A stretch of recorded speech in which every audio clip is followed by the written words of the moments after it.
Imagine waking before dawn, the cold mist clinging to your clothes, your hands raw from yesterday's toil. You are a peasant in a medieval village, your life shaped by the sun, the seasons, and the rhythm of the fields. Every day is a fight for survival, tending animals, plowing muddy soil, gathering the harvest, and guarding your family from bandits and soldiers alike. Yet amidst the sweat and struggle, there is laughter, love, and community. This is the story of life as a peasant farmer in the Middle Ages, a world of hardship, courage, and quiet triumphs. Step into the mud, the firelight, and the fields, and experience a life far from our own, but strangely alive.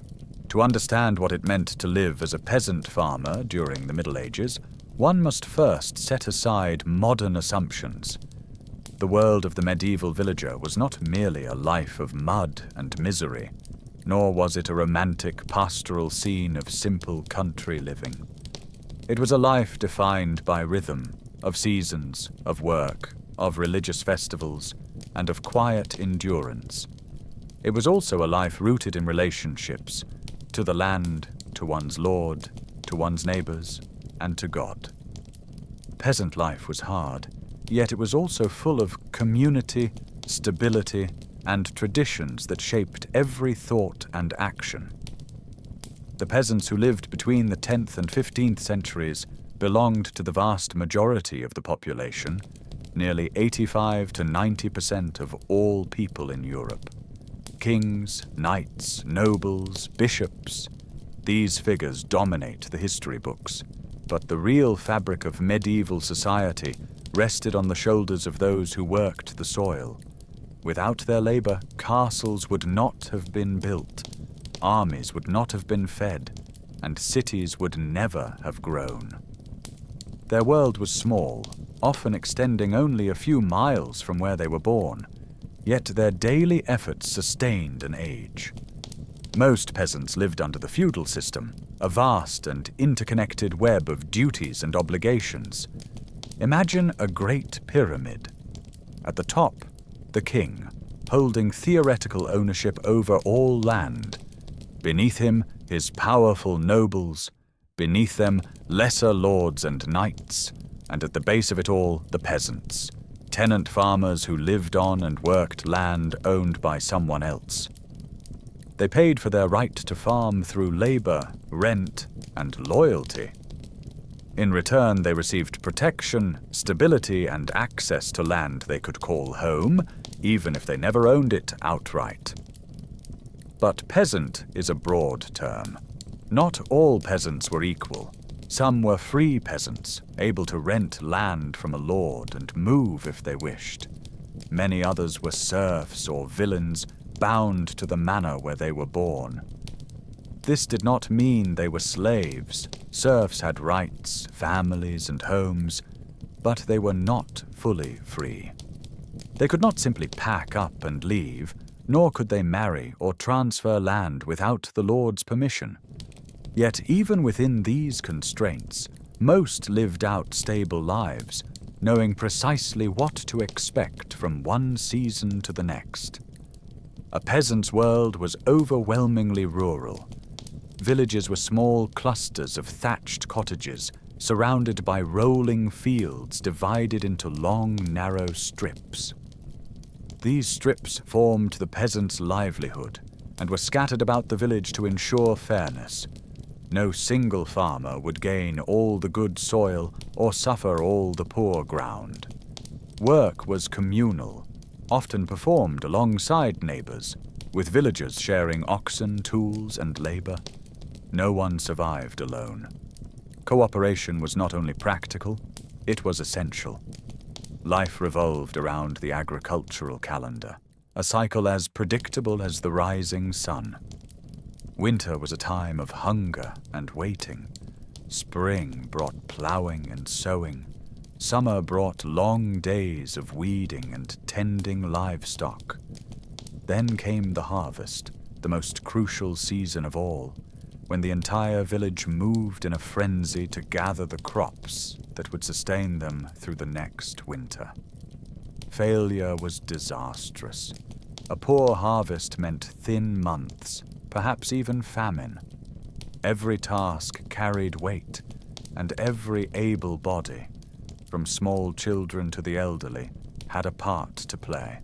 But despite the weight of labor and obligation, peasant life was not devoid of joy. There were festivals tied to religious feasts, celebrations of the seasons, weddings, and market days. The church bells marked the hours, while saints' days and holidays brought welcome relief from farm work. Storytellers, traveling peddlers, musicians, and church plays provided entertainment. A village might seem isolated to modern eyes, but it thrummed with social energy. Gossip flowed at the communal oven, deals were struck in the fields, and friendships, sometimes rivalries, bound villagers together. The church played the central role in shaping meaning. Peasants believed deeply that the world around them was infused with spiritual significance. Storms were sent for a reason, illness carried moral lessons, and saints offered protection or punishment. Each day began and ended with prayer, and every major event of life, birth, marriage, death, passed through the hands of the local priest. Even the landscape felt holy. Wayside crosses, shrines, and churchyards offered places of reflection and reminders of God's presence. To modern readers, the boundaries of a medieval peasant's world may seem restrictive, but to those who lived within it, life had an order that made sense. There was security in knowing one's place in society, even if that place was humble. A peasant family might farm the same strips of land for generations, their identity tied to the soil in a way few people experience today. The manor, the church, and the village defined life, unchanging, dependable, and deeply familiar. Yet it would be misleading to imagine the medieval peasant as passive or without agency. While bound by obligations, peasants developed strategies to negotiate with lords, petition for rights, and push back against excessive demands. Some saved enough to purchase freedom. Others took advantage of labor shortages after the Black Death to secure better wages or move into towns. Throughout the centuries, peasants shaped their destinies as best they could, balancing survival with opportunity. This audiobook will take you through the daily realities of peasant life. What they ate, how they worked, how they loved, and how they endured hardship. You will walk with them through the fields at dawn, feel the bite of winter air through thin cottage walls, join them at feasts and in times of loss, and witness their constant negotiation with the forces that governed their lives. Chapter by chapter, we will explore their homes, their work, their families, their beliefs, and their place within the vast machinery of the medieval world. By the end, you will have a deeper understanding of the countless people whose toil sustained an entire era, people often overlooked yet essential to the story of human history. In the chapters that follow, we begin not with kings and knights, but with the villagers who truly shaped the Middle Ages. The peasant farmers whose hands nurtured the land, season after season, generation after generation. When dawn breaks over the village, it does so quietly, with a grey-blue light creeping over thatched rooftops and mist curling along the edges of the fields. If you were standing there in the early morning, you would hear the rustle of chickens, the grunt of a pig nosing through straw, and the steady clop of wooden-shod feet heading toward the manor fields. It is here, in this small cluster of cottages and barns, surrounded by long strips of farmland, that the medieval peasant's world truly unfolds. A typical village was only a few dozen households, close enough that every cough, every argument, every new baby was known by sundown. The homes were clustered around a central dirt path, the rutted main track that wagons struggled through each spring when rains turned it to mud. At the center stood the church, its bell tower the only structure reaching toward the sky. Opposite it lay the manor house, the symbol of authority and power that shaped every villager's day. To understand daily life, consider the story of Edric, a fictional farmer representative of many real peasants of the era. His family's cottage sat near the edge of the village, close to the fields. More convenient for work, though less convenient for keeping an eye on the village gossip. Each morning, Edric shook off the sleep of a short night, pulled on his coarse wool tunic, and stepped out to greet the dawn. His wife, Mera, usually rose before him. She was already tending to the hearth as he stirred awake, coaxing a meager flame from yesterday's embers. The smoke stung the eyes at that hour, but she hardly noticed any more. "Up with you," she would say with a half-smile. "You've a long day and the Lord's Reeve is already sniffing about the fields." Edric groaned at that. The Reeve, appointed by the manor's lord to oversee labor, had a tendency to appear precisely when a man was about to take a moment's rest. "If he pokes his nose in my row of barley one more time, he'll find himself buried in it," Edric muttered, though not loud enough for anyone besides Mera to hear. She only shook her head. Idle threats were a husband's privilege, but speaking too boldly could mean trouble. The village itself was a patchwork of simple structures: wattle and daub walls, beaten earth floors, wonky door frames, and thatch that always seemed to need patching. Most cottages had only one room shared by the entire family. Smoke seeped through the roof, leaving everything coated in a thin layer of soot. A visitor might find it cramped, but to peasants it was home. Just beyond the cottages stretched the open fields, divided into narrow strips farmed by each family. Edric's strips lay scattered across the manor land, by design. No one villager could monopolize the best soil. Every morning, he walked along the raised paths dividing the fields, greeting neighbors with tired nods. In summer and fall, the whole village worked side by side, their tools scraping, oxen grumbling, and voices floating across the landscape. But despite this sense of community, danger was never far. Bandits roamed the countryside, especially near the forest edges where the Lord's control thinned. Edric still remembered the morning, years ago, when he had ventured out early to check his grazing goats, only to see two rough-looking men stepping out from the trees.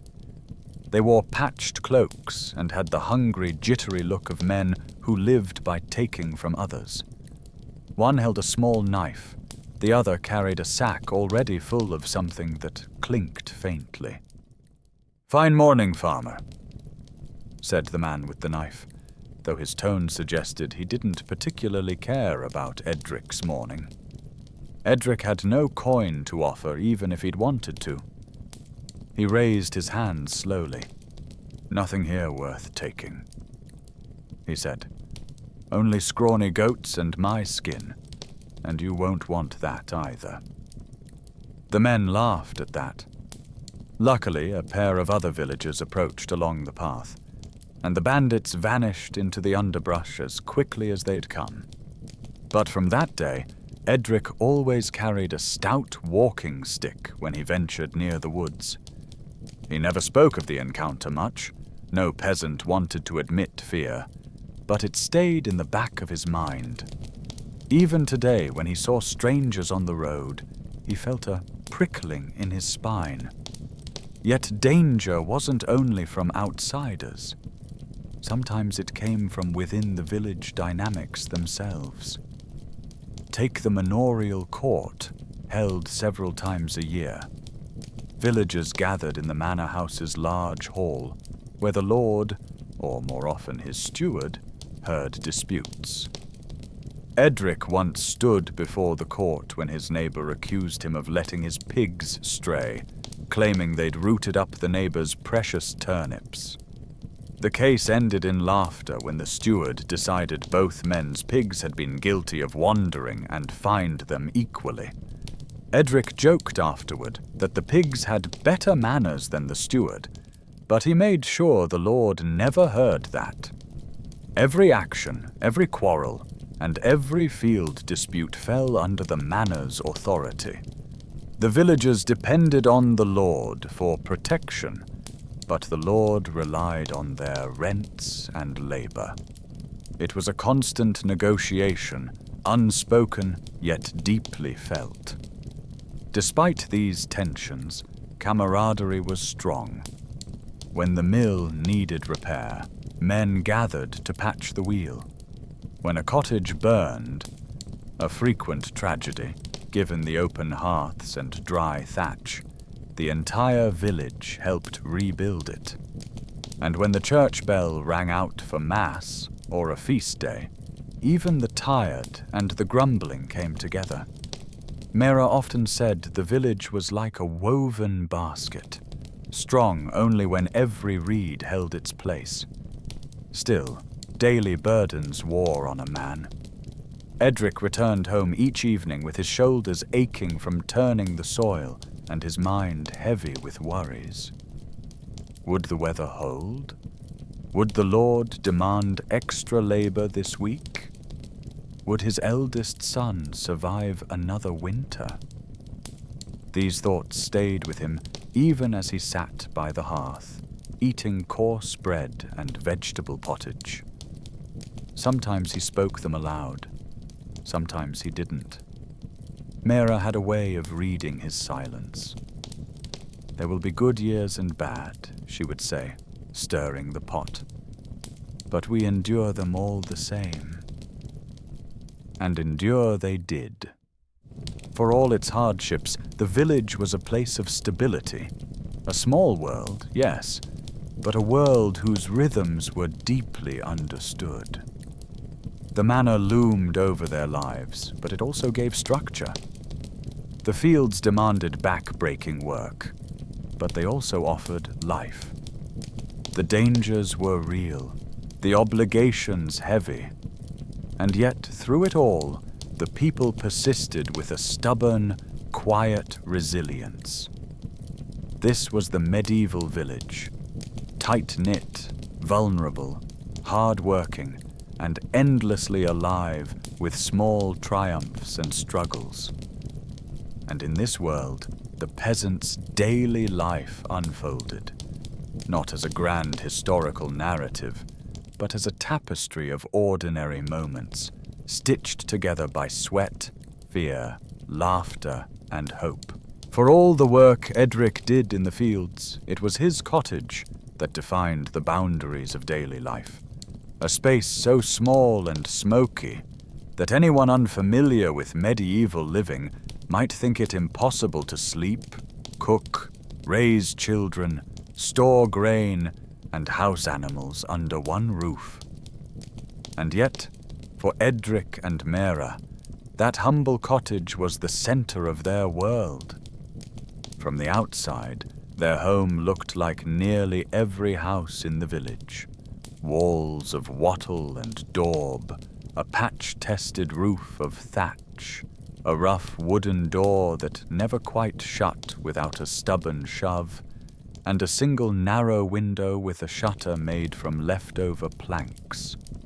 In winter, the wind crept through every crack, whistling like a restless spirit. In summer, the air grew thick with smoke and humidity.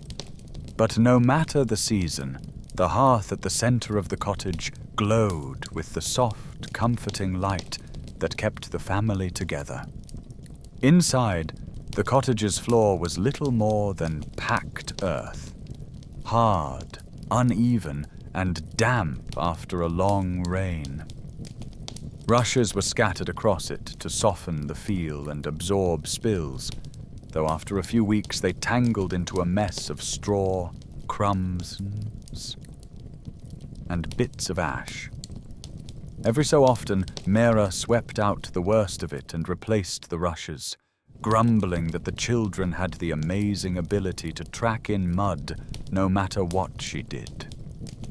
Against one wall sat the family's bed platform, a wooden frame shared by Edric, Mera, and their baby daughter. Stuffed sacks of straw made for mattresses, and blankets were stitched from wool too coarse or too tangled to sell. The older children slept in a loft above, climbing up a creaking ladder at night. After the day's work, Edric would often lie there, staring at the low rafters, listening to the familiar chorus of his home, the children whispering in the loft, the oxen shifting in their pen corner, and Mera humming faintly as she tended the last embers of the fire. Yes, the animals lived inside too. Not all of them, just the most vulnerable. A pair of goats, small but stubborn, slept behind a crude wooden partition. A hen or two wandered freely, clucking as they searched the dirt floor for grain crumbs. Sometimes the animals behaved better than the children. Sometimes they caused chaos. One winter night, when the wind rattled the walls hard enough to wake the whole family, the goats panicked and escaped their pen. Edric awoke to one of them standing with its hooves on his chest, bleating directly into his face. "That goat is possessed," he grumbled as he shoved it off, earning Mera's laughter even as she chased the anxious animals back to their corner. Cooking took place over the open hearth, the literal and symbolic heart of the cottage. A great blackened pot hung from a metal hook, suspended above the embers. Pottage, the everyday stew of grains, vegetables, and herbs, bubbled at nearly all hours, thickening as the day passed. The flavor changed depending on what the family had on hand.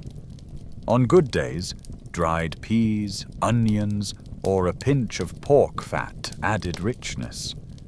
On poor days, it was little more than barley and water. Edric often joked that their pottage had more personality than some of the villagers, as it never tasted the same 2 days in a row. Mera pretended not to hear him when it was her cooking that lacked flavor due to an empty larder, but when food stores were decent, she'd swat him with a spoon and say, "You're welcome to cook it yourself, if you think you can do better." A table stood in the cottage center, really just a few planks nailed across 2 trestles.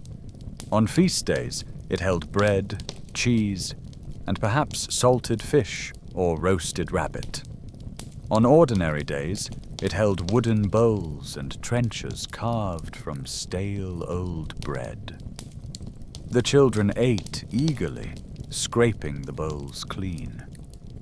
Edric ate more slowly, always thinking about whether there would be enough for tomorrow.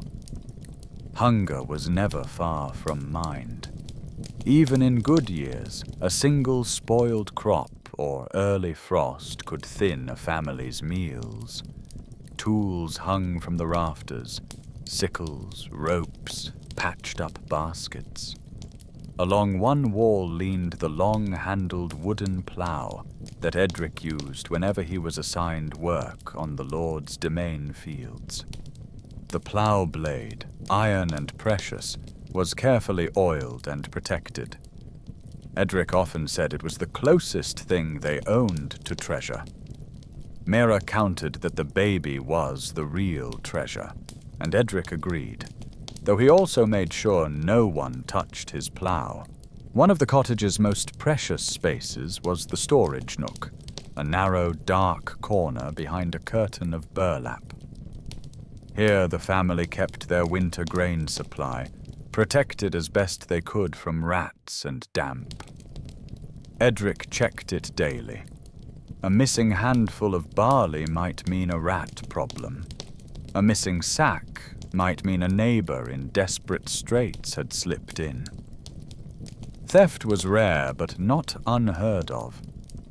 Once, during a particularly brutal winter, someone tried to take a sack of barley from the corner while the family slept. Edric woke to a rustling sound and leapt to his feet, grabbing his walking stick. The intruder fled, leaving muddy footprints behind. Mera pleaded with him not to chase the thief into the freezing night. "If they need food that badly," she whispered, "may God forgive them, and may God help us if it happens again." But most nights were peaceful, filled with familiar sounds. The soft crackle of the fire, the distant baying of a dog, or the rhythmic, comforting breathing of the children in the loft. Edric found solace in these moments. The cottage might be cramped and draughty, but it was his refuge from the demands of the Lord, the unpredictable weather, and the dangers that lurked beyond the village. On some evenings, when work finished early and the mood was good, Edric sat by the hearth sharpening tools while Mera spun wool. Their eldest son, Wolfred, practiced carving small figures from scraps of wood. The younger children played games with pebbles or chased the chickens in an endless loop that kept Mera half amused and half annoyed. And when the day finally burned out and darkness settled in, the family gathered close to the fire to say their prayers. The children recited them drowsily, their voices soft and uneven. Edric bowed his head, whispering for good harvests, good weather, and the strength to endure whatever came. The cottage walls were thin, the roof fragile, and the floor bare. But within them lay the warmth of family, the rhythm of daily life, and the quiet determination that had sustained peasants for centuries. It was not much by modern standards, yet for Edric and countless others like him, it was home, a place of struggle, of comfort, of laughter and fear and fragile hope. If there was one thing that dominated a peasant's thoughts as much as the weather, it was food, how to grow it, how to preserve it, and above all, how to stretch it far enough to keep a family alive through the year. For Edric, each meal was not just a moment of comfort, but a small victory. In the Middle Ages, the distance between well-fed and hungry could be frighteningly narrow. The day usually began with bread, or something like it. Medieval bread was far from soft and fluffy. It was dense, coarse, and flecked with bits of grit from the millstones that ground the grain. Many peasants' teeth wore down early from chewing such rough loaves. But bread was life. Mera baked once every few days, using a small communal oven near the village edge. When the smoke drifted upward, villagers knew she was baking, and more than once, curious children tried to sneak close for a warm crust. One morning, Edric accompanied her to the oven. The air was crisp, the smell of yeast warm and comforting. As Mera loaded the dough onto a wooden paddle, one of the neighboring boys darted forward and tried to pinch a bit of it. "Back with you, Alfred," she scolded, swatting him with the paddle, though she was smiling. "If you want bread, Ask your mother to grind more grain." Alfred grinned, mud on his face as usual, and scampered away. Edric shook his head. "When I was his age," he said, "I wouldn't have dared steal dough." Mera raised a brow. "When you were his age, you probably stole the whole loaf." He couldn't deny it. After bread came pottage, the eternal companion of medieval peasant life. It simmered in the pot all day, thickening as vegetables broke down. Every household had its own version, flavored by whatever grew in their garden. Leeks, onions, cabbage, beans, carrots, herbs. Sometimes barley thickened it, sometimes peas. But the reality was simple. It tasted like the garden, for better or worse. On good days, Mera could add a strip of salted pork or a handful of dried peas. On bad days, it was little more than boiled greens. Still, the warmth of the hearth and the comfort of something hot could lift a tired spirit. One evening, after a cold, wet day in the fields, Edric trudged into the cottage, his boots dripping mud. "What's for supper?" he asked, trying to keep the weariness out of his voice. Mera lifted the lid of the pot with a flourish. "A miracle." Inside, floating atop the broth, was a small chunk of pork, an unexpected gift from a neighbor who'd slaughtered a pig that afternoon. Edric's mood lifted instantly. "God bless her," he said. "And God bless you for getting to it first." "Bless the pot," Mera replied dryly. "It needs all the help it can get." But even with pork, food was never guaranteed. The dreaded days of late winter and early spring, the hungry gap, were the hardest. Grain stores dwindled. Vegetables were gone. The ground was too cold for planting, but last year's crops were nearly spent. It was during one such lean spring that Edric found himself quietly counting the remaining sacks of barley while Mera wasn't looking. He knew she did the same when he wasn't. The children, remarkably perceptive, noticed the thinner bowls of pottage but didn't complain. Hunger made even the smallest morsel precious. Sometimes, to stretch their meals, Edric took the older children foraging. They wandered near the forest edges gathering nettles, wild garlic, berries, and mushrooms, though mushrooms were approached cautiously. One wrong choice, and a family could fall ill or worse. "Not that one," Edric warned Wulfrid once, as the boy reached toward a bright yellow mushroom. "Unless you want your insides twisting into knots." Wulfrid pulled his hand away fast, wide-eyed. "How do you know which ones are safe?" "Because my father taught me," Edric said. "And because once, when I was your age, I made a mistake that kept me on the floor for 2 days. Wulfrid didn't touch another mushroom that day. Food was precious enough that waste was unthinkable. Leftover bread hardened into trenchers, edible bowls that soaked up pottage. Bones were boiled until they surrendered every bit of flavor. Fat was saved, rendered, used for cooking or tallow candles. Even the scraps fed the chickens, which in turn fed the family. Despite the monotony of daily meals, there were moments of genuine delight. The family brewed small ale, a weak but safe drink often consumed instead of water. Water from streams was risky. Ale, boiled during brewing, was far safer. Mera brewed hers in a large wooden tub behind the cottage. The smell could be sour or sweet, depending on how well the batch came along. One afternoon, Edric returned from the fields to find Mera scolding the children while holding a dripping ladle. "What happened?" he asked, amused. "They got into the ale," she groaned, "and now the whole batch is ruined." Wilfred and his younger sister stood guilty and sticky-faced.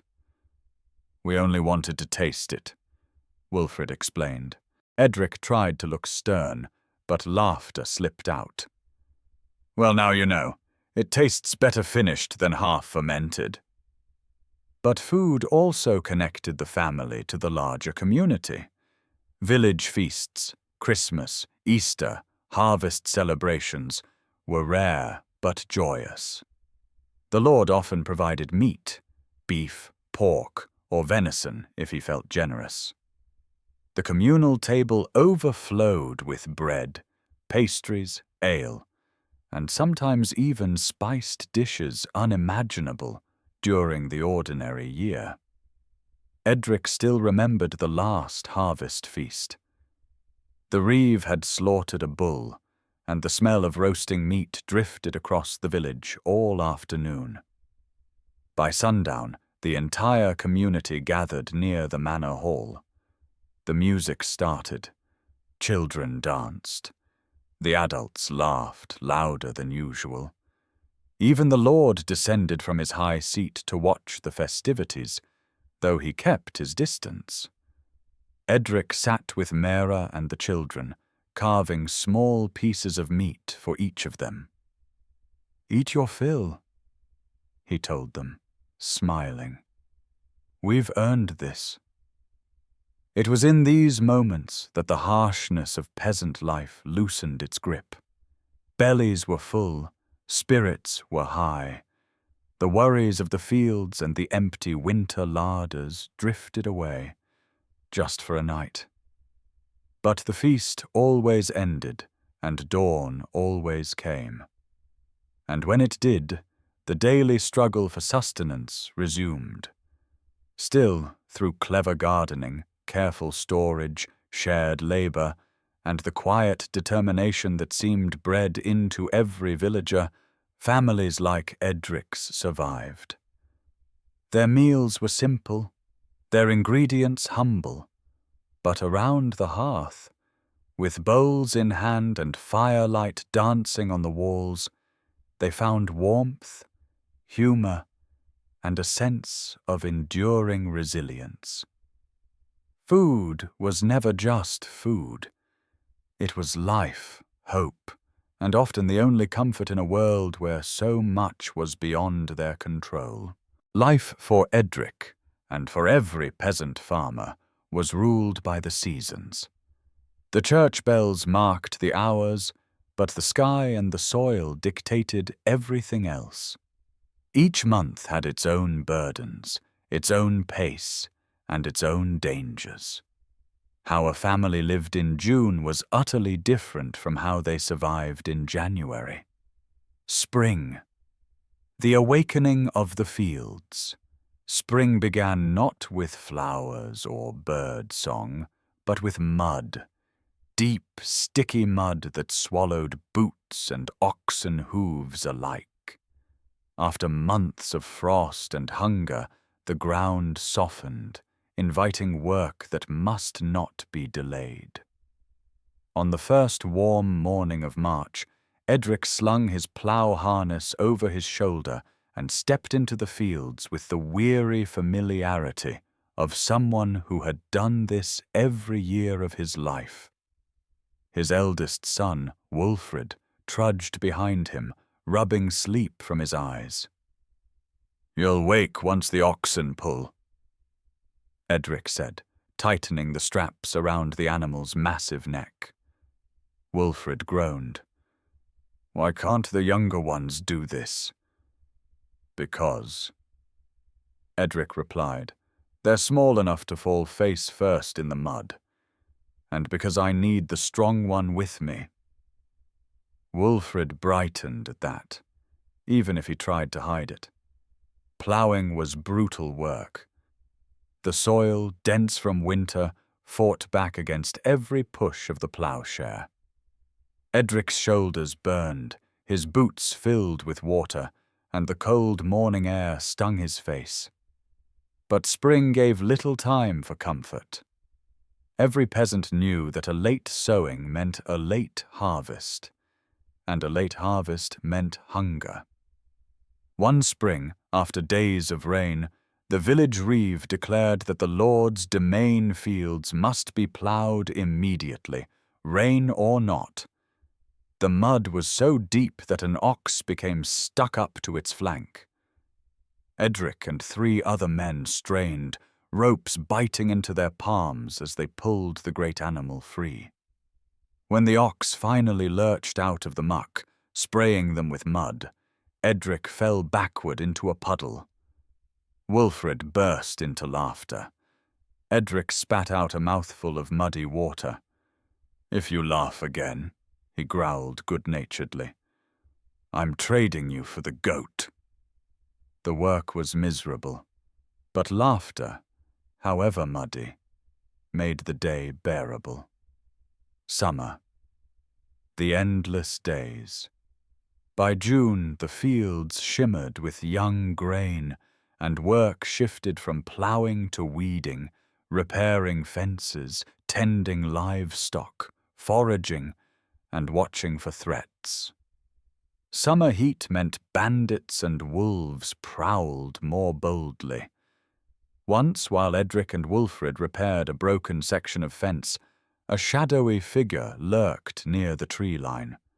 Not close enough to threaten openly, but close enough to be felt.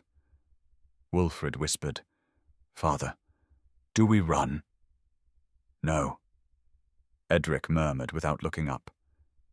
"We keep working." "But bandits don't bother workers unless they're alone. They prefer weak or frightened prey. So keep your back straight and make it clear we're not easy pickings." The figure eventually melted away into the forest. That night, when Mera heard the story, she clutched her shawl tight around her shoulders. "I don't like them so near the village," she said. "No one does," Edric replied. "But danger grows where hunger grows." Still, summer had its blessings. The children gathered berries. Mera collected herbs for cooking and remedies. Edric visited each of his strips of land daily, examining the grain heads with wary eyes. "Come strong," he muttered. "Just one good harvest, God willing." Autumn. The harvest frenzy.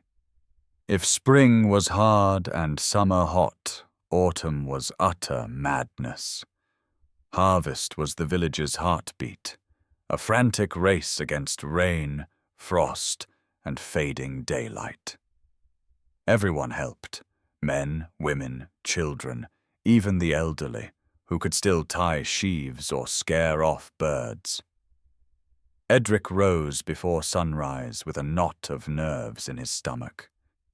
The fields glowed gold in the early light, and he whispered a short prayer. "Let us gather enough." He hefted his sickle and began cutting grain, row by row, sweat running down his temples even in the cool air. Wilfred and the younger children tied the stalks into bundles, while Mera stacked them into neat piles for drying. On good years, the harvest felt like winning a battle. On bad years, it felt like losing one you never had a chance in. Edric remembered one particularly tense autumn. A storm brewed on the horizon, dark, rolling clouds that threatened to drench the crops before they could be brought in. The reeve shouted across the fields, "Faster! The storm will ruin the barley!" Villagers worked until their hands blistered. Edric cut so quickly that by midday his wrists throbbed. Wilfred's fingers bled from tying sheaves. Even little Eilith, barely old enough to carry a bundle, trudged back and forth with determined seriousness. Thunder boomed just as they hauled the last wagon load under the shelter of the barn. They made it by minutes. The entire barn erupted into cheers. Tired, hoarse, relieved.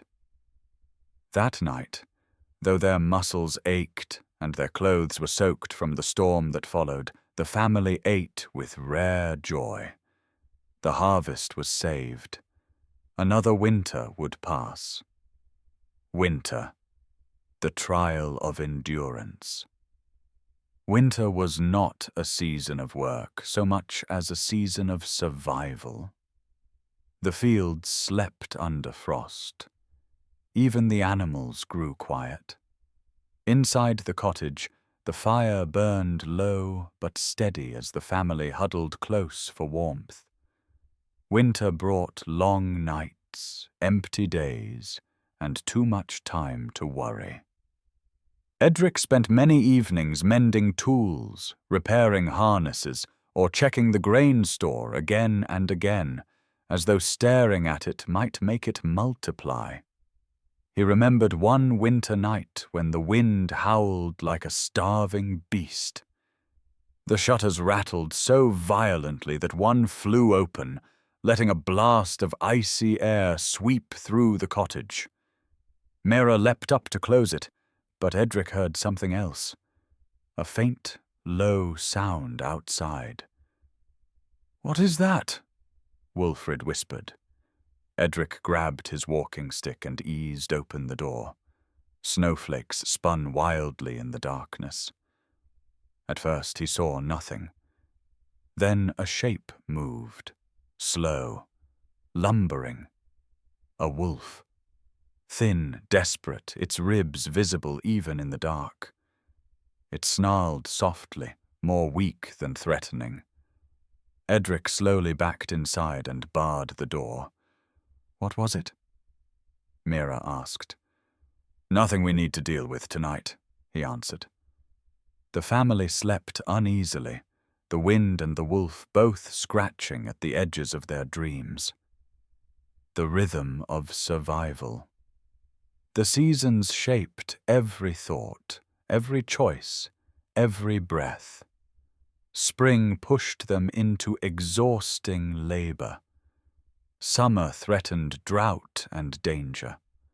Autumn kept them working from dawn to dusk. Winter tested their resilience. Yet through all of it, Edric and his family endured just as generations before them had endured. They took each season as it came, never knowing what the next would bring, but facing it together, grumbling, laughing, praying, fearing, hoping. It was the rhythm of medieval life, harsh, cyclical, and endlessly demanding, but also filled with small triumphs, shared burdens, and the quiet pride of keeping one's family alive through another turning of the year. Life in Edric's village was not only toil and fear, it was also ritual, tradition, and the steady presence of neighbors who were, in many ways, an extended family. A man might survive without comfort, but not without community. In a world where disease, lawlessness, and famine lurked everywhere, villagers clung to customs the way a sailor clings to the mast in a storm. The pulse of village life. Every morning began with sounds, dogs barking, roosters crowing, the rhythmic clunk of a bucket hitting the well's stone lip. Smoke curled up from a dozen thatch-roofed cottages, drifting lazily into the crisp air.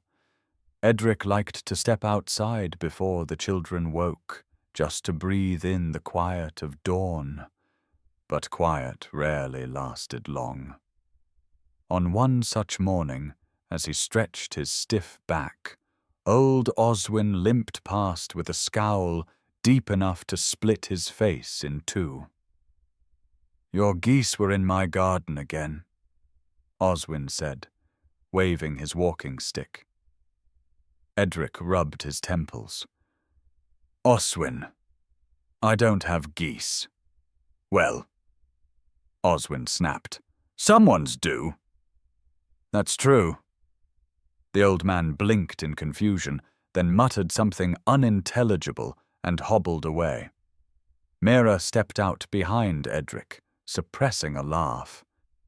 You'll be accused of stealing his cabbages next. Already have been. Edric sighed. Twice. These interactions, frustrating, humorous, familiar, were the glue that held the village together. The Lord's demands, but not all interactions were friendly. The manor loomed on a hill just beyond the fields, a constant reminder of the villagers' obligations. Once a week, the reeve or bailiff walked through the village to collect dues, grain, eggs, labor, or whatever the Lord had decreed. Edric dreaded these visits, not because he begrudged the system, every peasant knew their place, but because the officials were unpredictable.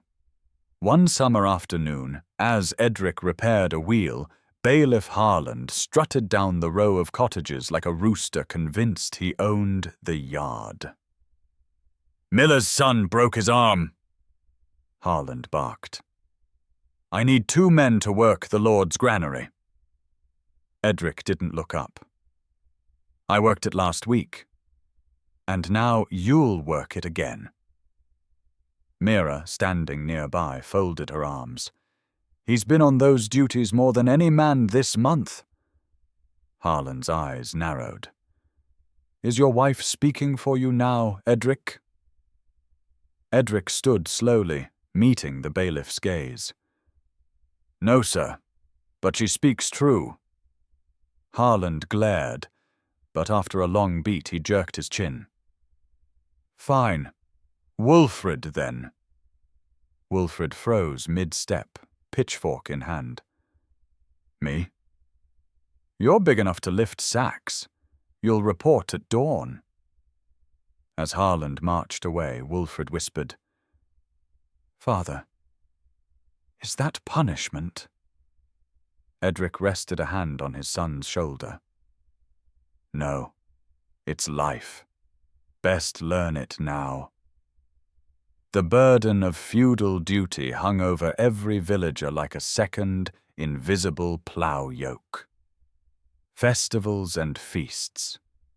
Yet for all the hardship, the villagers celebrated whenever they could. Festivals were bursts of colour in a grey world. Edric's favourite was midsummer, when flowers were woven into garlands, tables overflowed with bread and cheese, and the children ran wild until their legs gave out.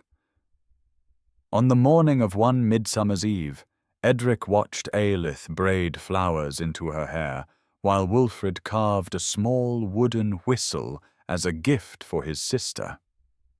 Goose feathers! Eilith exclaimed, as Wulfrid tested the whistle. It sounds like a dying cow. Wulfrid scowled. You don't have to take it. Yes, she does, Edric said with a straight face. Took you 3 hours to carve that. At the festival, the villagers lit a great bonfire in the center of the green. Young men leapt through the flames, some to prove bravery, others merely to impress the girls. Wulfrid considered trying, but Mira shot him a look that could have frozen the sun itself. There was dancing, drinking, clapping, and laughter. Even Oswin cracked a smile. After enough ale, he smiled at everything. That night, under the flicker of firelight, Edric held Mira's hand as if they were courting again. For a few hours the weight of their lives lifted. Poverty faded. Fear faded. All that remained was warmth, family, and the simple joy of being alive. Conflict and cooperation. Not all village moments were joyous. Peace was a fragile thing. One autumn, while the grain was drying in the barn, two neighbors, Broden and Alaric, began arguing over a boundary line. Edric tried to stay out of it. Boundary disputes were like forest fires, small at first but capable of burning down the whole village. Unfortunately, he walked by exactly as Broden shouted, "Your pig ate from my field!" Alaric jabbed a finger at Edric. "Ask him! He saw it!" Edric blinked. "I did?" "You did," Alaric insisted. "I wasn't even here yesterday," Edric protested. Broden crossed his arms. "Convenient." Edric pinched the bridge of his nose. "Gentlemen, it was a pig. One pig. If we start feuding over every mouthful of grain, we'll be at each other's throats by winter." Silence. Finally, Alaric muttered, "Pig's been penned." Broden grunted. "Good enough." Edric exhaled and walked away before they could drag him into anything else. Village harmony often depended on men like him, too tired to pick fights, too sensible to let others start them. Shared burdens, shared joys. The village was a living organism, loud, messy, unpredictable, but necessary. If a roof collapsed, neighbors rebuilt it. If a family fell ill, meals appeared at their door. When a child was born, the entire village celebrated. When someone died, the church bell tolled, and every soul felt the loss. One winter, when fever swept through the cottages, Edric spent days helping bury the dead. Grim, cold work. But when he returned home exhausted, Mera wrapped an extra layer of blankets around him and whispered, "You do good work, even in sorrow." Another time, when the hay barn caught fire, everyone formed a line from the well to the flames, passing buckets hand to hand until their arms felt ready to fall off. They saved half the barn. That was enough. And when Wulfred first managed to plough a straight furrow, his chest puffed out with pride, his face bright as summer. Every farmer in sight nodded approvingly. It was a small milestone, but in the village, small milestones meant everything. The weight and warmth of belonging. Life in the village bound people together through necessity and through choice. No one could survive alone. The dangers were too many, the work too heavy, the winters too cruel.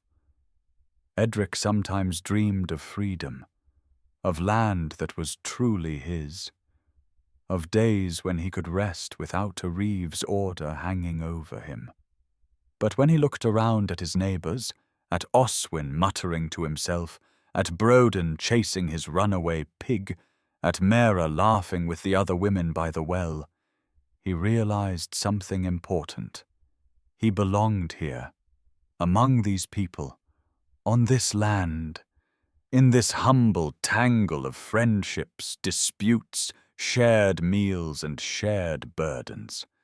A peasant's life was hard, but it was never lived alone. Religion shaped every corner of medieval life.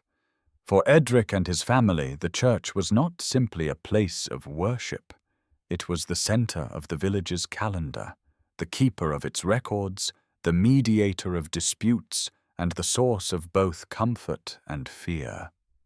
The villagers lived in a world where angels and devils were as real as wolves and bailiffs, and where the fate of the soul was as urgent as the harvest. The church at the village's heart. The church stood on a slight rise at the north edge of the village, its stone walls weathered by centuries of wind. The bell tower was small, hardly more than a square stump, But when its bell rang on Sundays, the sound rolled across the fields like a holy summons. On Sundays, Edric led his family along the dirt path to the church. Mera wore her best linen shawl, and the children tried, and mostly failed, to keep their tunics clean for at least the first hour. One morning, as they approached, old Oswin walked beside them, clutching a rosary with the determination of a man who hoped God took note of punctuality. "You hear the news?" Oswin whispered. "Someone's been cursed." Edric sighed. "Oswin, you say that every week." "This time I'm certain. A cow dropped dead with no mark on her. That's unnatural." "Or old," Edric replied. Oswin shook his head violently. "You'll see. The priest will mention it. Evil's afoot." Edric gave Mera a long-suffering look. "Place your bet. Sermon on humility, obedience, or Oswin's imaginary demons?" Mera's lips twitched. "Obedience. Always obedience." She was right. Father Aldwin. Father Aldwin was a thin, sharp-faced man with a voice that carried like a trumpet. He wasn't unkind, but he was stern. Stern in the way a man becomes when he genuinely believes he is the last barrier between his parishioners and damnation. His sermon that day, as always, began with a thunderous greeting. "Beloved children of God!" Wilfred whispered to his sister. "We're his children now." Aelith giggled until Mera nudged her quiet. Aldwin warned of pride, greed, laziness, and, unsurprisingly, obedience to the Lord of the Manor. The Lord always received divine approval from Aldwin, as though serfdom itself were a sacrament. And yes, Oswin was vindicated. "There are dark forces at play," the priest declared, pointing dramatically skyward. "The devil tests this village. A cow has died without cause." Oswin shot Edric a triumphant look. "Told you." Edric whispered back. "If the devil's killing cows, he's aiming low." Aelith nearly burst from stifled laughter. Holy days and obligations. Feasts and saints' days broke up the rhythm of the year. Some were solemn, like Lent, when the villagers gave up butter and meat. Others were joyous, like Easter, when colored ribbons were tied in the trees and the children walked in procession around the church. But even joyous days came with tasks. On the feast of St. Martin, for example, the villagers brought offerings, eggs, wool, or coins if they had them. That year, Edric only had a small pouch of barley to give. He felt embarrassed placing it at the altar beside the smith's heavy sack of grain and the reeve's salted haunch of pork. Father Aldwin laid a hand on his shoulder. "All gifts given with sincerity are equal in the eyes of the Lord." Edric nodded, though part of him couldn't help noticing Aldwin added the pork to his private pantry with unusual haste. Superstition and the unseen world. Faith alone didn't guide the peasants' beliefs. They lived in a world where superstition intertwined with religion, where saints handled the soul, but charms and omens guarded the body. Mera, for instance, tucked a sprig of rosemary in the cottage rafters to ward off sickness. "It's not superstition," she insisted. "It's caution." When a comet streaked across the sky one autumn night, the villagers gathered outside the church, staring upward in silent awe. Oswin crossed himself repeatedly. "It's a sign." he muttered. Of doom. Of what kind of doom? Edric asked. General doom. The following morning, the priest gave a sermon explaining that the comet symbolized divine warning, and obedience to the church was the remedy. Wilfred leaned toward Edric. Everything is cured by obedience. Everything except bandits. Edric replied. But the people listened. Fear of the unknown was powerful. Confession and contrition. Confession was a serious matter. Father Aldwin sat in the wooden booth after Sunday Mass, ready to hear the villagers whisper their misdeeds. Edric dreaded confession. Not because he was deeply sinful, at least no more than any other man, but because Father Aldwin had a way of turning even minor faults into gateways to eternal ruin. This time, Aldwin asked, "What burdens your soul, my son?" Edric hesitated. "I lost my temper at the children. Life in the Middle Ages balanced on a knife's edge. A cut could fester, a cough could turn deadly, a poor harvest could send families into starvation. Edric knew this well. Every peasant did. Death was never far, yet somehow life pushed stubbornly on. The village healer. Though the priest prayed for the sick, the real battlefield of illness was fought in the cottage of Mother Hilda, the village healer. Her home smelled of dried herbs, smoke, and sometimes, depending on her recipe, something that resembled rotten onions. Hilda was wiry, sharp-eyed, and old as a tree root. Some claimed she was part witch, though no one said it too loudly, partly out of fear, partly out of hope she'd outlive them all. One cold morning, Edric carried his daughter Aelith to Hilda's cottage. She'd woken with a fever, cheeks flushed, breath rattling like a loose gate in the wind. Inside, Hilda looked Aelith over with a grunt. "Too much cold in her chest," she muttered. "But she's strong." Edric watched her crush herbs in a wooden bowl. "What herbs are those?" he asked. "Ones that work." "But what are—" She fixed him with her sharp eyes. "Do you trust me or not?"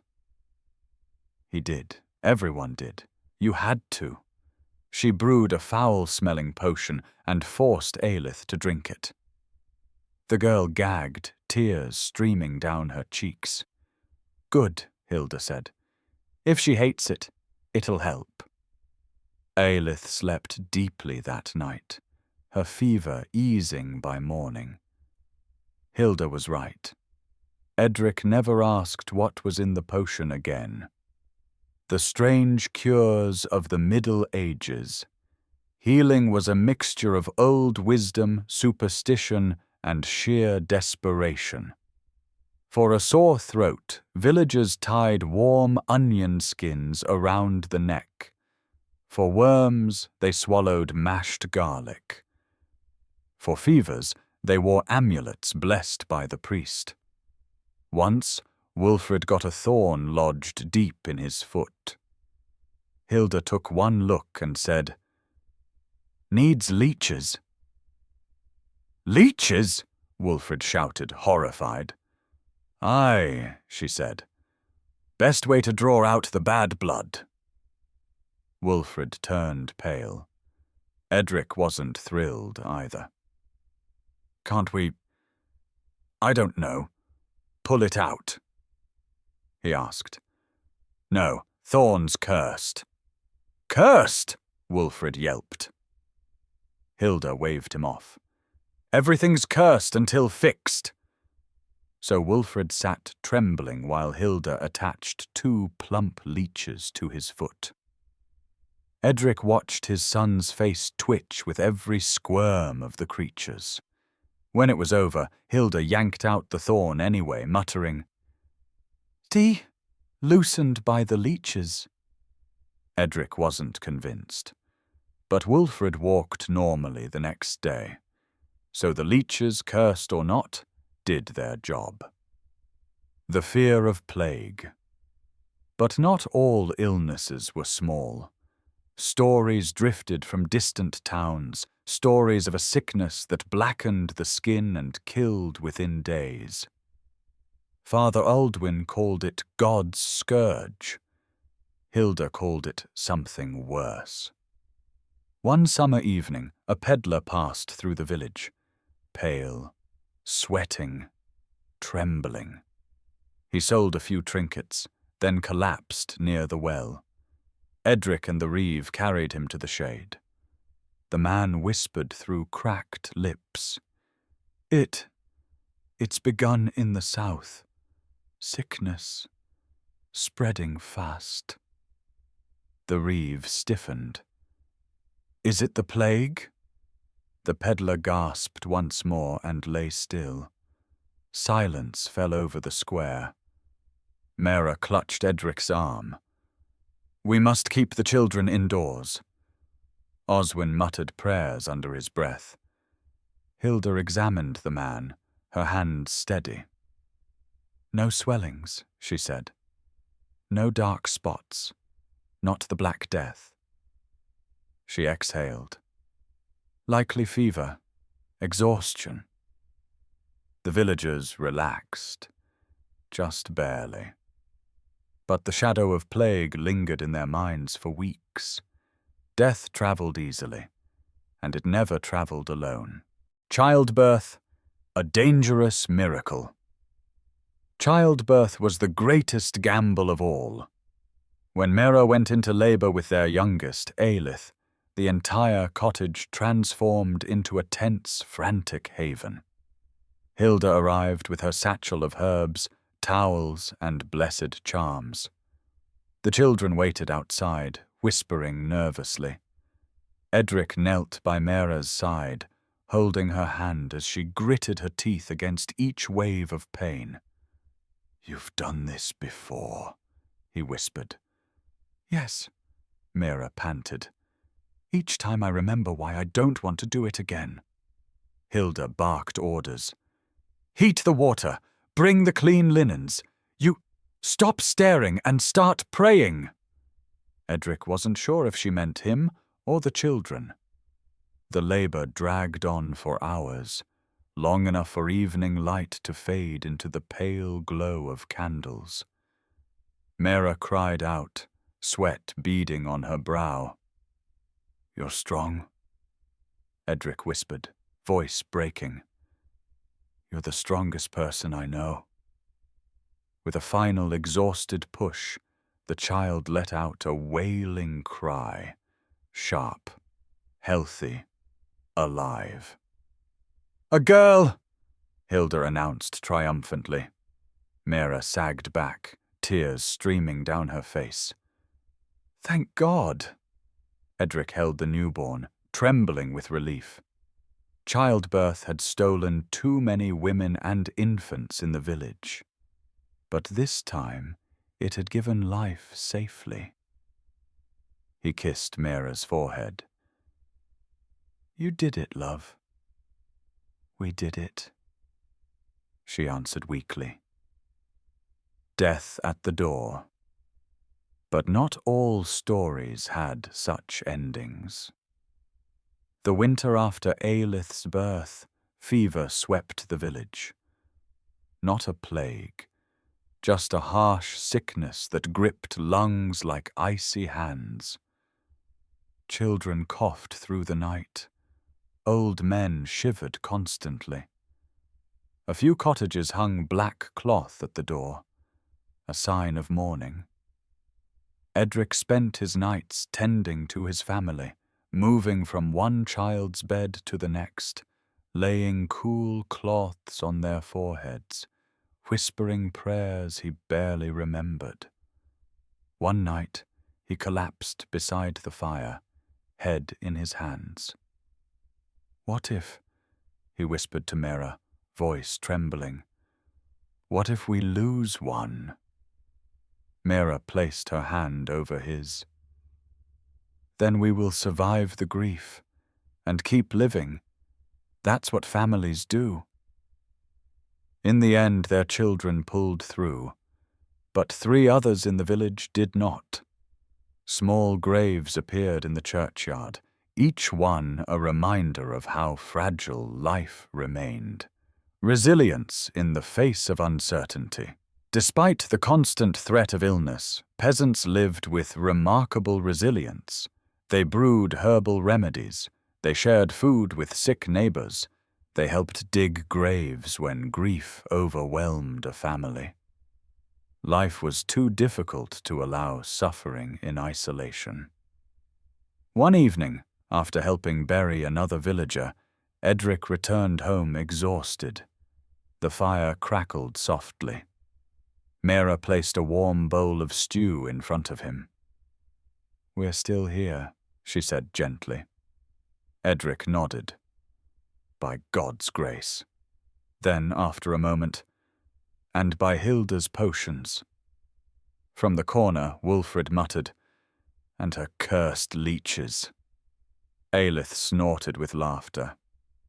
"Everything's cursed until fixed," she said in her best imitation of Hilda. Edric laughed despite himself. Life was fragile, but laughter, stubborn and bright, kept pushing against the darkness. Travel in the Middle Ages was never simple. The farther one walked from the safety of fields and familiar cottages, the more uncertain the world became. Edric rarely left the village except for annual markets or when necessity forced it.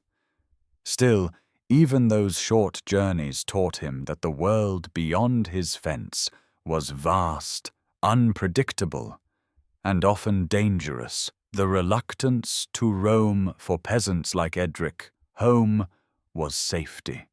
The fields, the church, the well, the familiar paths winding through the village, these were the borders of their universe.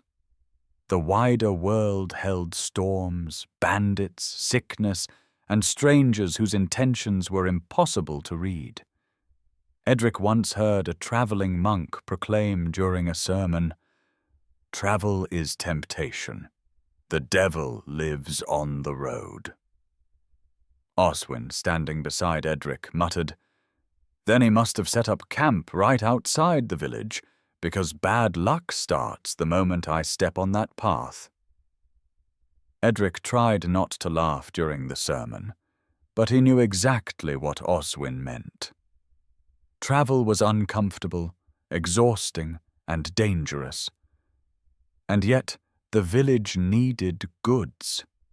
Farmers needed tools. Wives needed cloth and thread. Children needed shoes that weren't patched a dozen times. So someone, usually the younger men, had to face the roads. Wulfred was nearing the age where the reeve would appoint him to go to market each season. But for now, Edric still took those treks himself. Preparing for the road. A journey of even 10 miles required nearly as much preparation as a modern cross-country trip. The night before a market run, Edric sat by the fire inspecting the few items he planned to trade. A bundle of dried beans, a small sack of barley, and a wooden spoon Mera had carved. Beside these sat a handful of coins that represented months of labor. Mera sewed a patch onto Edric's cloak. "Try not to get robbed," she said lightly, though her eyes betrayed real concern. "I'll do my best," Edric said. "Your best wasn't enough last year," she said, raising an eyebrow. "That boy was fast," Edric protested. "And I didn't realize he was a thief. He asked very politely if I needed help carrying my bag." Mira groaned. You trust too easily. And you trust no one. That's why we balance each other, she replied. Wilfred listened intently from the corner. Father, next year let me go. You're not ready, Edric said. I'm nearly grown. You're nearly grown enough to get robbed twice as fast. Mira cut in. Edric patted his son's shoulder. Your time will come. When it does, you'll learn quickly, one way or another. Wilfred scowled, but said nothing. Setting out at dawn. On the morning of the journey, Edric left before sunrise. Mist curled among the tree roots and drifted across the fields. The birds barely stirred. He walked with a sturdy stick in hand, not only for support, but because a stick was better than bare hands if trouble found him. The road was nothing more than a dirt track, packed by generations of feet and cart wheels. Rain turned it to mud. Summer heat baked it into cracked clay, and roots occasionally tripped the unwary. Still, the first part of the walk was peaceful. Edric breathed in the morning air, enjoying the rare solitude. But as he approached the forest on the northern edge of the village, he slowed instinctively. The woods were beautiful, but beauty did not mean safe. More than once, travelers had been ambushed there.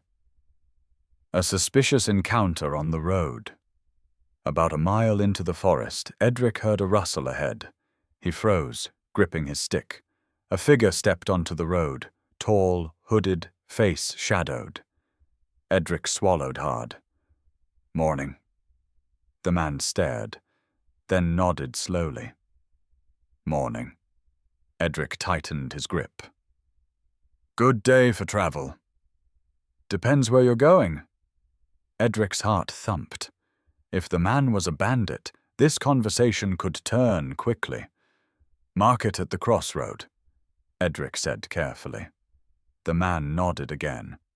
Ah, traders. Edric didn't correct the assumption. A trader sounded less vulnerable than a lone farmer. After a tense moment, the man stepped aside. Go on. Edric passed with a cautious nod. He didn't breathe again until the figure vanished among the trees behind him. He murmured a quick prayer. Thank you, Lord. Not today. But his nerves stayed taut for miles. Meeting other travelers and the road widened, Edric encountered two women carrying baskets and a man with a donkey cart full of hides. They exchanged greetings. Familiar company eased Edric's tension. Travel's safer when you're not alone, the donkey cart man said. Wolves still linger near the old quarry. Edric frowned.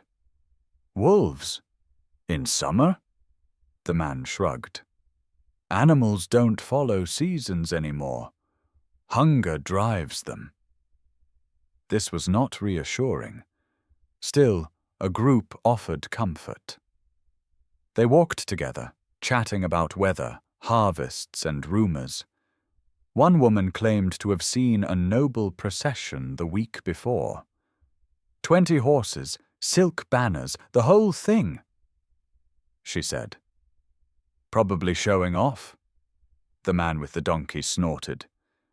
Nobles like to parade when they're collecting taxes.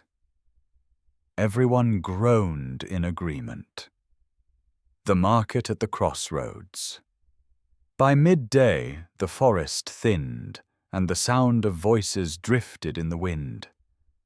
Then came the unmistakable smell of roasting meat, smoke, and animals, a medieval market. It sprawled across a field where two roads met. Stalls made of rough wood and cloth formed crooked rows. Chickens clucked madly. Dogs snatched dropped scraps. Merchants shouted prices over one another. The noise was overwhelming, but Edric knew how to move through it. He approached a cloth merchant first. Mera had begged him for new thread. The merchant eyed Edric's barley. "I'll give you 1 spool." "1?"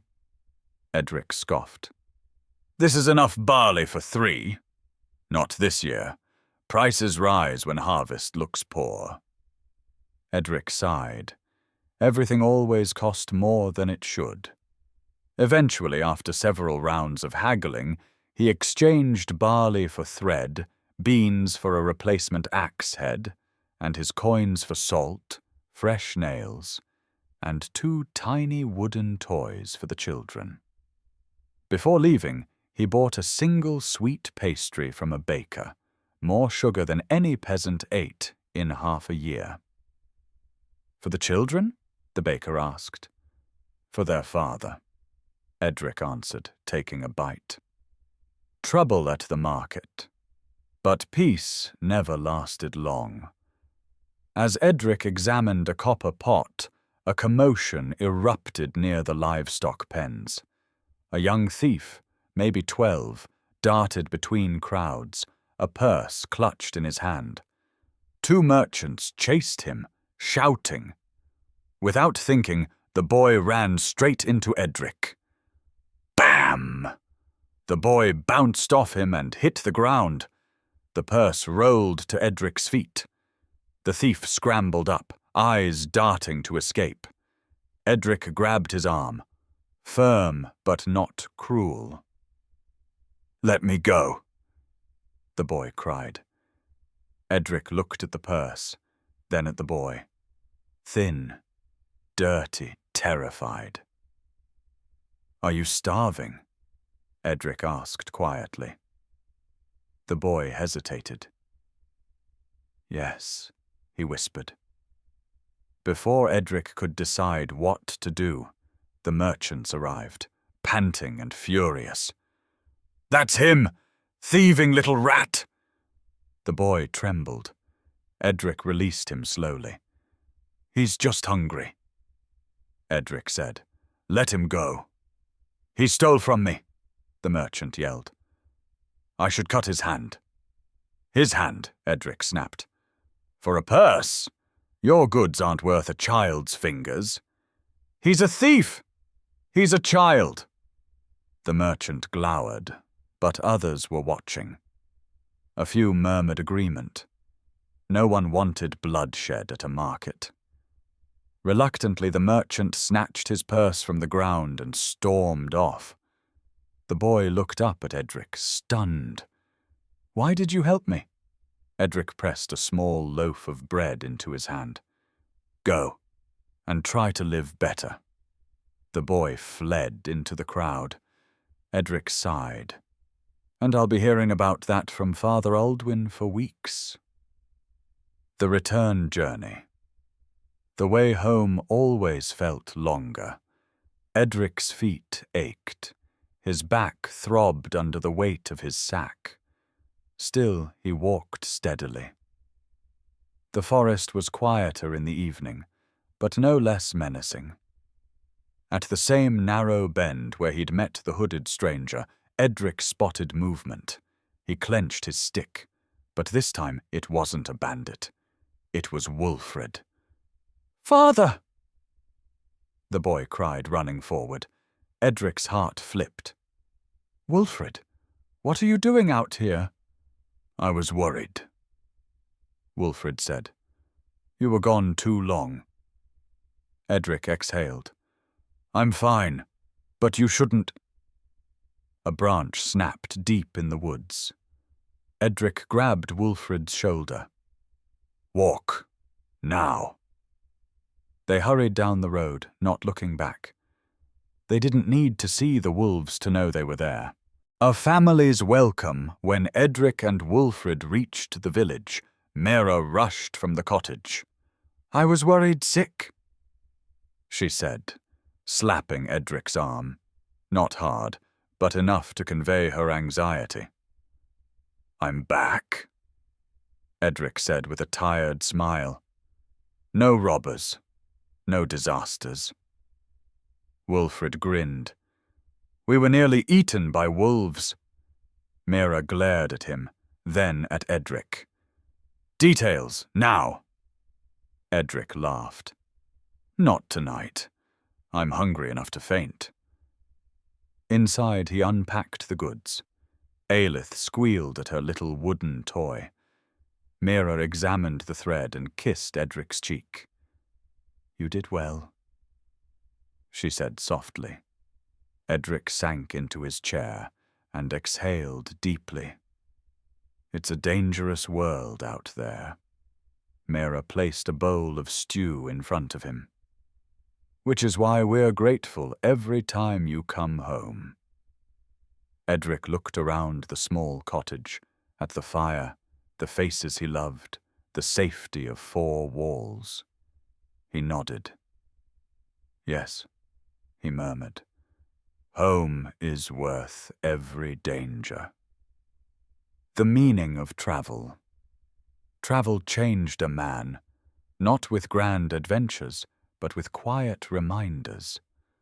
The world was wider. People struggled everywhere. Danger lurked, but so did kindness. Every time Edric stepped beyond the village, he returned with a deeper appreciation for the fragile sanctuary of home. The roads were uncertain, the forests dark, and the markets crowded with deceit and opportunity alike. But through them all, Edric learned something essential. A peasant's life might be humble, but it was not small. Because every day survived, every danger outwitted, was its own kind of victory.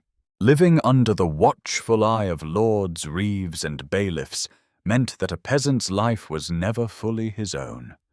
Every action, every misstep, could be noted, punished, or exploited. For Edric, survival did not only mean tending fields, caring for his family, and avoiding wolves. It also meant navigating the fragile web of authority that governed the village, where justice was swift, sometimes cruel, and rarely fair. The looming presence of authority. The manor sat atop a hill, always visible, always reminding the villagers of their obligations. Bailiffs and reeves were their constant shadow, patrolling fields, counting dues, enforcing labor, and occasionally enjoying the opportunity to assert dominance. One afternoon, Edric was repairing a fence along the common boundary when Bailiff Harland appeared, his boots crunching in the gravel. "Edric!" he barked. "The Lord requires men to work the roads tomorrow. You'll be there before dawn." "I worked the roads last week," Edric said, wiping sweat from his brow. "Your toil is never enough," Harland snapped. "Do you wish to test the Lord's patience?" Edric swallowed. He could argue, plead, or complain, but all 3 were risks. One misstep could cost him extra labor, fines, or worse. So he nodded, jaw tight. "Good," Harland said, striding off, whistling.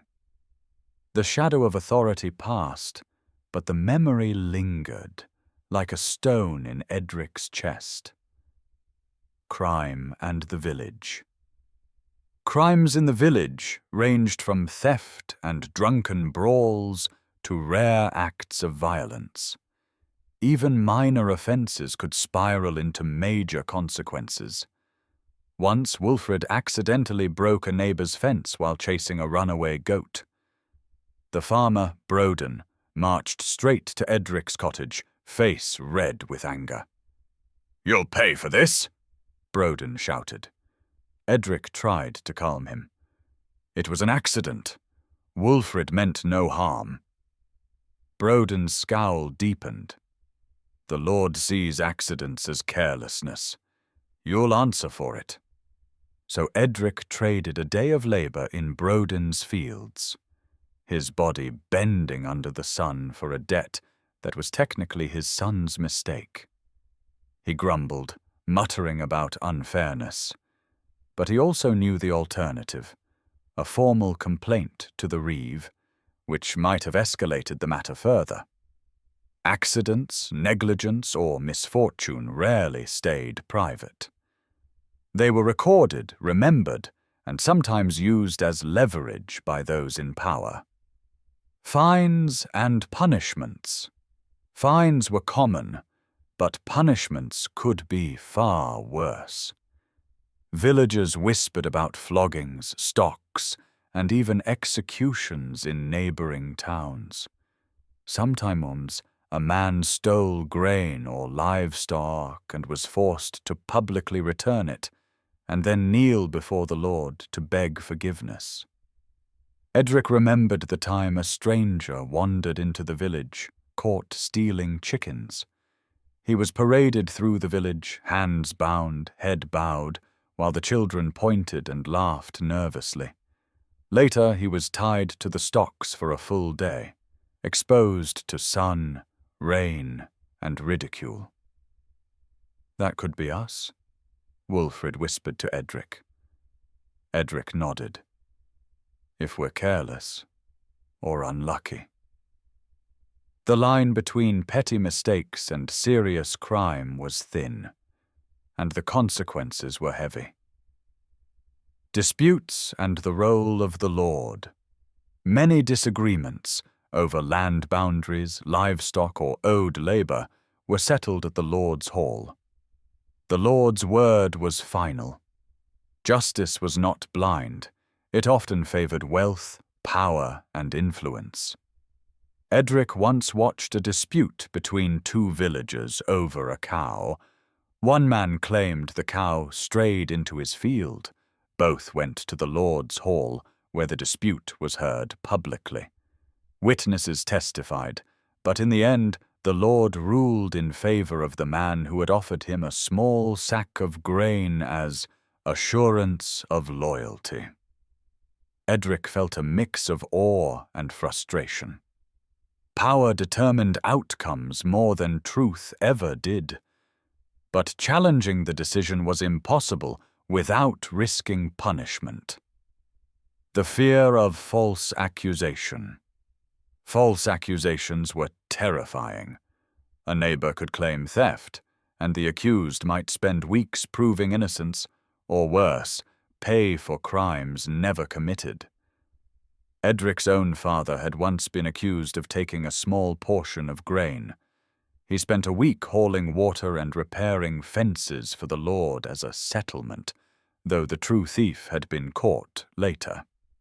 "That's how the world works," Edric's father had told him. "Sometimes the innocent pay. Sometimes the guilty walk free. What matters is surviving either way." Edric carried that lesson carefully, teaching Wulfrid to be cautious, honest, and always aware of who might be watching.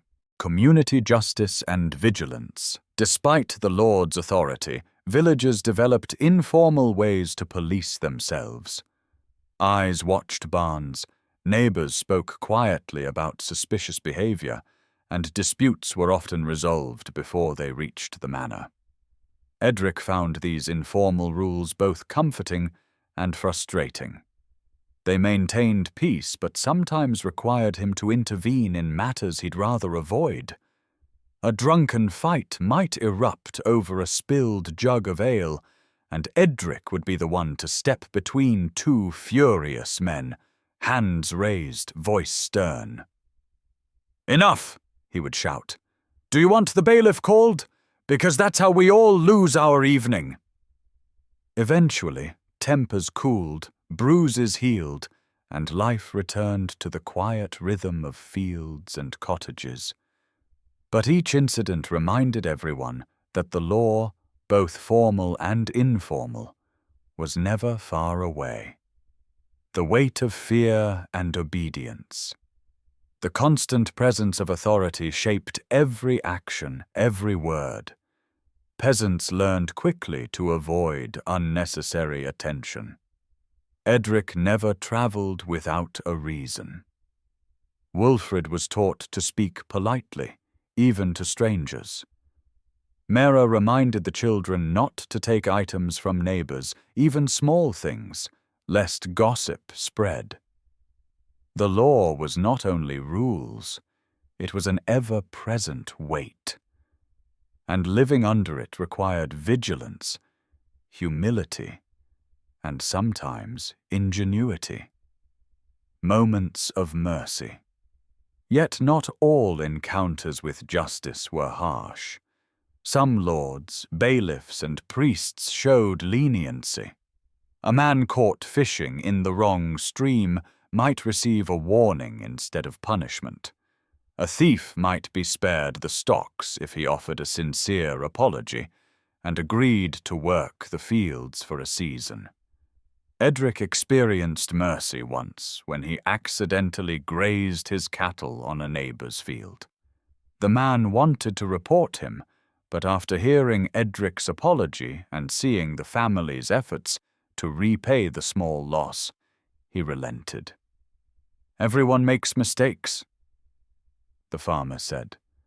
"We survive better when we forgive." It was a lesson Edric never forgot. The enduring lessons of authority. Living under constant scrutiny was exhausting, but it also taught resilience. Edric learned, obey when necessary, resist when possible. Value honesty, but understand when diplomacy matters more. Keep an eye on neighbors and strangers alike. Protect your family first. Survive second. Accept that life under authority is rarely fair, but survival is possible. Reflections by the hearth. At night, Edric often sat by the fire, exhausted after a long day of work and negotiation, watching Wilfred and Aelith play quietly on the floor. "Do you think the world is fair?" Wilfred asked once, handing him a small stick carved into the shape of a sword. Edric considered, staring at the flames. "No," he said slowly. "It isn't. But it is ours to live in. And in this village, in this home, we find ways to survive. And sometimes little justice." Wilfred nodded, understanding more than Edric expected. Mera placed a hand on his shoulder. "We can't control everything," she said softly. "But we can control how we care for each other." Edric smiled. "And that," he said, looking around at the small, warm cottage, "is worth more than all the laws in the world." The children laughed. The fire crackled. Outside, the shadows of authority lingered, but inside, the family endured. For Edric, that was the measure of a peasant's life, not freedom from danger, punishment, or toil, but the strength to face it, to protect what mattered, and to return home, night after night, to a fire, a family, and a hard-earned sense of peace. Peace in the village was never guaranteed. The world beyond the hills could erupt into conflict at any time, and even minor skirmishes sent ripples through the lives of Edric and his family. Wars did not simply claim kings or nobles. They took grain, demanded labor, and stole the quiet moments peasants fought so hard to preserve. The first rumors. It began with whispers carried on the wind. A messenger from the neighboring village arrived one morning, dusty and breathless. "Soldiers moving south," he called. "The Lord raises men for battle." The villagers froze mid-task. Women clutched laundry lines. Children stopped running. Men exchanged anxious glances. Edric wiped sweat from his brow, though it was fear rather than heat that made his hands damp. "Do they mean us?" Wilfred asked, his voice small. Edric crouched beside him. "Sometimes soldiers take more than soldiers do," he said quietly. "Grain, tools, labor, and yes, men. But it's rarely personal. It's survival, for them and for us." Mira joined them, her shawl wrapped tightly around her shoulders. "Then we must prepare," she said. "Hide what can be hidden. Protect what cannot." Soldiers on the road. It wasn't long before the soldiers arrived. They were ragged, armed with swords, pikes, and scowling faces hardened by hunger and marching. Some were conscripted peasants themselves, dragged from their own homes and forced into service. Others were mercenaries, hardened by repeated campaigns. Edric remembered the first patrol as though it were yesterday. They tramped down the dirt road leading into the village, boots pounding, horses snorting, leather armor creaking. One tall soldier caught sight of Edric and his family. "Food," he barked. "Grain, flour, livestock, and a place to stay tonight." The village reeve tried to protest politely, but these were men who had spent months on the road. Politeness did little to quell them. Edric had little choice. He handed over a sack of barley, the only one remaining for trade, and led the soldiers to the small barn where they insisted on bedding their horses. Wilfred glared. "They'll take everything." "They take only what they need, or think they need," Edric replied. "And sometimes more, just because they can." The soldiers spent the night loudly arguing over rations. They drank ale until the barrels were empty, and sang songs so crude Edric had to cover Aelith's ears. Yet somehow no one was harmed. A small mercy, he thought. Taxes for war. Even when soldiers were far away, their demands echoed back in the form of war taxes. Lords required extra grain, coins, and labor to support armies. Families already stretched, thin-faced new burdens. One spring, the reeve arrived at Edric's cottage with a list of contributions for the king's army.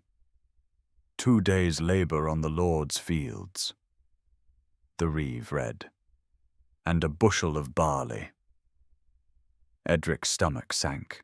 The barley was meant to feed his family through the month. 2 more days in the fields meant sowing his own strips would lag behind. Mera's face was pale. "We cannot spare it." Edric shook his head. "We have no choice. The law demands it." And so they labored, back-breaking work under the spring sun, aware that every stalk of grain they left untilled might mean hunger in the months to come. Conflict didn't just come with swords and armor. It came as taxes, extra work, and the constant pressure of survival. The village on edge. Rumors of skirmishes, pillaging, and passing armies kept the village on high alert. Nights were restless. Every shadow in the woods became a threat. Wolves and bandits, emboldened by soldiers and unrest, prowled closer than ever. One evening, Edric spotted men moving through the forest, their torches flickering like fireflies. He grabbed Wulfred and whispered, "Stay low. Don't make a sound." They watched from the hilltop as a small company of soldiers passed, carrying sacks of grain and brandishing swords. Edric's heart sank. The grain was not theirs to lose, but the sight reminded him how fragile security was. Even the children felt the tension. Aelith refused to sleep without a candle by her bed, convinced the dark held enemies, whether human or spectral. The human cost, it was not only material loss that weighed on peasants. Young men were often conscripted, leaving families without sons, brothers or fathers to work the fields. Edric knew one young man, Joran, drafted into a distant campaign. He returned a year later, thin and scarred, carrying tales of villages burned and friends lost to battle and disease. His family had survived, but at a cost. Their labor reduced, their harvest diminished, their hearts heavy. Edric himself feared for Wulfred. He had begun teaching his son basic farm work, but also how to hide, defend, and survive in a world where soldiers might not distinguish between boy and man. "Father, if I'm conscripted," Wulfred asked quietly. Edric's hands tightened around his son's shoulders. "Then you do what you must, but you remember your family. You remember home, and you survive." Acts of courage and compassion. Despite fear, war occasionally brought unexpected moments of humanity. Soldiers, exhausted and famished, sometimes shared their bread with villagers. A mercenary offered Edric a portion of dried meat in exchange for directions to the next town. Edric accepted, wary, but grateful. Survival required pragmatism as much as courage. He remembered the day a group of young conscripts helped repair a broken fence after a night of marching. Their armor scratched and battered, faces lined with fatigue, they worked alongside villagers silently, understanding, perhaps for the first time, the labor that supported their own food, their own lives. The resilience of peasants' life under war demanded flexibility, courage, and endurance. Peasants learned to hide goods, repair damage quickly, and endure long absences of family members called to fight. They became adept at reading the signs of soldiers approaching, preparing defenses and negotiating for mercy. Edric's own family learned to survive by keeping hidden caches of grain and tools, training the children in caution and observation, cooperating with neighbors for mutual protection, maintaining hope even when distant drums of war sounded through the hills. Reflections on war. At night, after the soldiers passed or the conscription lists were delivered, Edric would sit by the fire with Mera, staring into the flames. "Do you think we'll ever know peace?" Wulfred asked one evening, eyes wide. Edric smiled faintly. "We know it for moments. That's enough to keep going." Mera nodded. "War changes the world, but it doesn't have to change us if we protect each other." Edric's thoughts drifted to the countless families whose children never returned, whose barns burned, whose grain was seized. And yet he also thought of the laughter that still echoed through cottages, the small triumphs of harvests saved, and the courage of a village that endured despite everything. That courage, he realized, was the essence of peasant life. It was not the absence of danger or suffering, but the relentless determination to serve, to protect one's family, and to return home each night, no matter what the world outside the village demanded. Home as sanctuary. The soldiers, taxes, rumors, and skirmishes might always arrive at the village gates, but Edric understood that home, family, and community were the true shields against the chaos beyond. As he watched the fire burn low, Wulfred asleep at his side, Aelith curled against Mera, Edric whispered a quiet prayer. "Keep us safe. Keep the children safe. Let us endure, and let peace visit us again, however briefly." And for that night, at least, the world outside the cottage, the world of war, soldiers, and distant conflict, was held at bay by walls, warmth, and the stubborn heartbeat of a peasant family determined to survive. Life in the village followed the rhythm of the seasons. Each month brought work, worry, and small joys. For Edric and his family, survival was dictated by the sun, the rain, and the changing temperature of the wind.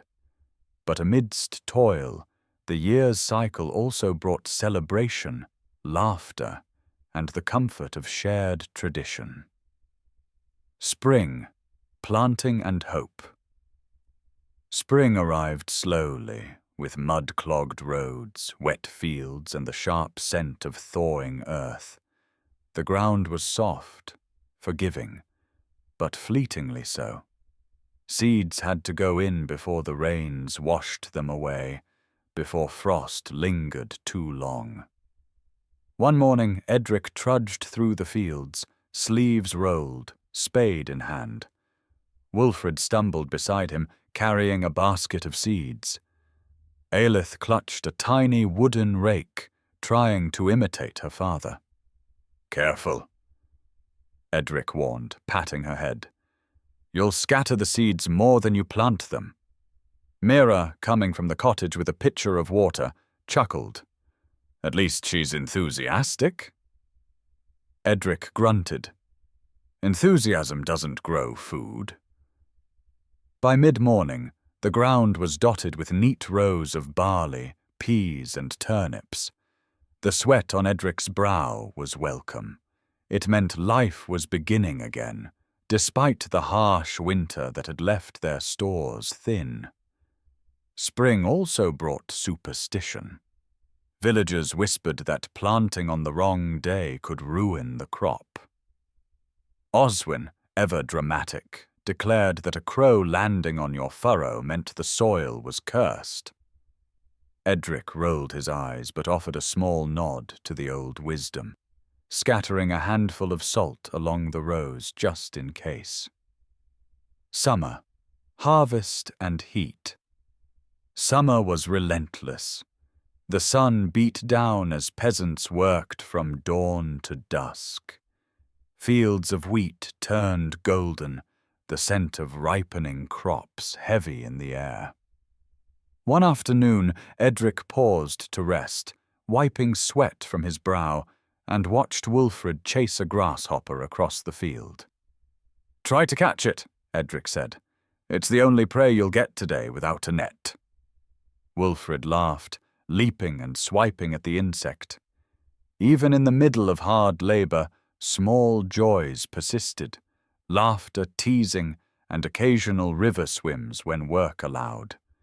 Summer also meant festivals. Midsummer brought villagers together for feasts, dancing, and games. Even Edric allowed himself a brief break, tasting sweet honey cakes and watching Aelith try to balance on a wooden pole while laughing with other children. These moments reminded peasants that life was not just work. It was also community, celebration, and shared humanity. Autumn. Gathering and preparing. Autumn was a time of urgency. The harvest had to be stored safely before frost destroyed the fruits of labor. Edric's back ached from lifting sheaves, but the satisfaction of seeing the barn fill was profound. Mera and Edric worked side by side, sorting grains and drying herbs. Wulfred helped with the animals, while Eolith tried to herd the chickens, often with comic results. One chilly evening, as the family returned from the fields, Oswin appeared with alarming news. "Soldiers march south!" he exclaimed. Edric gritted his teeth. "Not now, not during harvest." Still, rumors meant vigilance. Even as they worked to store grain, the villagers hid small caches, fortified doors, and kept watch for passing patrols.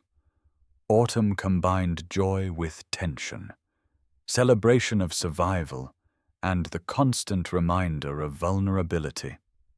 Winter, survival and storytelling. Winter brought cold, dark, and quiet. The ground froze, the fields lay barren, and frost crept into cottages. Work was minimal. Most labor was repair, feeding livestock and tending fires. But survival was the challenge. One long evening, the family huddled by the hearth. Mera stirred stew, the aroma filling the small cottage. Wulfred traced patterns in the ash on the hearthstone, while Eolith listened wide-eyed to Edric's stories. "Tell us about the soldiers," Wulfred urged. Edric smiled faintly, recounting the day soldiers had passed through, their boots crunching in the snow. Eolith shivered and clutched Mera's arm. "Stories keep us alive," Edric said, "and they remind us what's important." Winter was also a time for festivals. Candlemas, Yule, and other holidays provided rare breaks. Neighbors exchanged gifts of dried meat, nuts, and small tokens. Songs and dance lit the long nights, and even peasants could feel a sense of wonder. Festivals, joy amid hardship. Every festival was a mix of ritual, religion, and relief. The villagers would light bonfires, decorate the church, and prepare feasts of what little they had. One Yule, Edric helped organize a small play with Wulfred and Eolith. They acted out the story of Saint Nicholas, complete with cowbells and makeshift costumes. The children's laughter was infectious. Even the adults could not help smiling. Festivals reinforced the bonds between villagers. Everyone worked together to prepare food, entertain, and protect each other from misfortune. These celebrations were both respite and reminder of the tight-knit community that allowed survival. The eternal cycle. For peasants, the year was a cycle of work and waiting, sowing and reaping, hardship and fleeting joy. Edric reflected on the rhythm of life. Spring brought hope and beginnings. Summer demanded endurance and offered small joys. Autumn tested preparation and vigilance. Winter reminded them of fragility, family, and the warmth of hearth and community. Every season carried its lessons, every festival its comfort. And through it all, peasants learned to balance labor and laughter, worry and celebration, fear and gratitude. Reflections by the Fire. One snowy night, Edric sat with Mera, Wulfred, and Eolith beside the hearth. The fire crackled, shadows dancing on the walls. Outside, the wind howled over frozen fields. But inside, the cottage was alive. "Do the seasons ever tire you?"